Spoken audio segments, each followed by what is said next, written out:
here on the last leg of our wiring under the dash. You can see Hank has it all laid out and structured.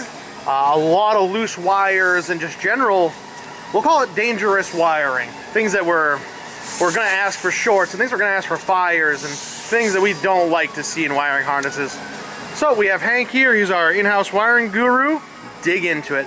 As you can see, every circuit's been tested, labeled. He's running diagnostic checks and everything now. Before we actually wrap it and put it in and be completed with it, this will fully function on a bench and then in the truck. Obviously, he's chasing all the motors and things like that before it goes in and tested. That way, once it's in, it works. It's a very tedious process, something I don't personally deal with. That's why we have Hank here. And it really is one of those unsung but much needed things that go in the truck. Who knows how many hours we have in this so far, but it's all very much needed. It's almost kind of a shame the amount of work that goes into this just to be wrapped up and hidden, but well worth the effort, and we're really proud to be closing in on this truck.